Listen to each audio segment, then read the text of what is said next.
Election day is just 4 days away as candidates for New York City mayor make their last pitch to voters. I sat down with political analyst J.C. Polanco to find out more about how much power the position really holds. Voters have been hearing about the possibilities of making the buses free. Is that technically within the mayor's power? No, not within the mayor's power. It's within the power of the MTA. The MTA decides these things, right? So he would need the support of those members of the MTA, which means you need the support of the state and those officials that appoint those individuals to the MTA to get free buses.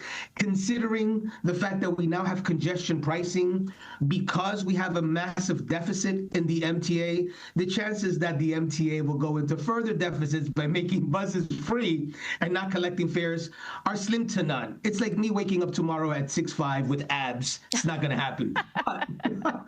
But Cindy, I could always dream about it, sort of like how the next mayor could dream about it as well. Ain't going to happen. You are so funny. All right. What about city-run grocery stores? City-run grocery stores. Now, this is very interesting. This will be within the power of the mayor and the city council to have what he considers, or the favored candidate to win in this election, to be a trial run with one per borough city-run grocery stores that are not profit dependent. He can do this with the support of the city council. The problem will be here is that you have supermarkets, delis, and bodegas that are part of the fabric of our community, that in order for a city council member to vote to get this to happen, they would have to look at their deli, their bodega, and their supermarket in their districts and say, I know that this store will compete with you and it doesn't need to worry about profits, but I'm going to vote for it anyway. So the chances of having city council approval for this is very little, considering that these city council members have dozens of bodegas in their districts. All right, so affordable housing, key issue with New York City voters. What can a mayor do about that? Now, this is interesting. The mayor has enormous powers here because the mayor gets to appoint members to the Rent Guidelines Board. There's about 9 members that sit on this board. Now, you may be thinking, if the mayor wants a rent freeze, he can just appoint folks that agree with him philosophically. And that's true.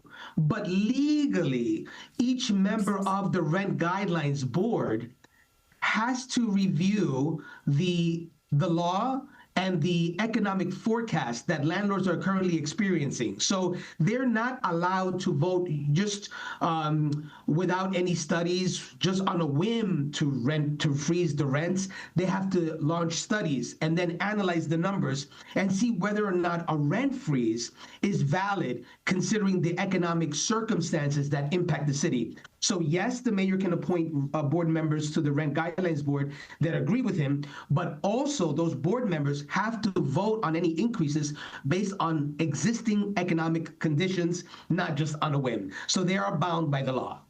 So how likely would a mayor be able to enact a rent freeze? Well, it is likely if the mayor appoints board members that will just rubber stamp anything without following the law, then it's very likely.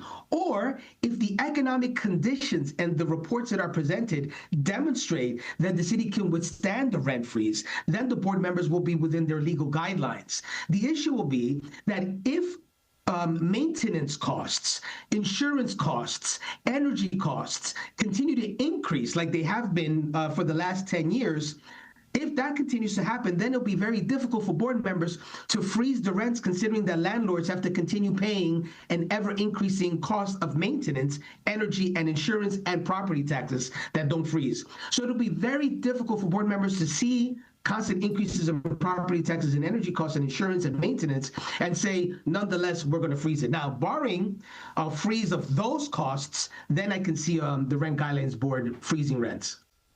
Again, that was political analyst J.C. Polanco, and you can find part 1 of our conversation as well as the voter guide on our website, cbsnewyork.com.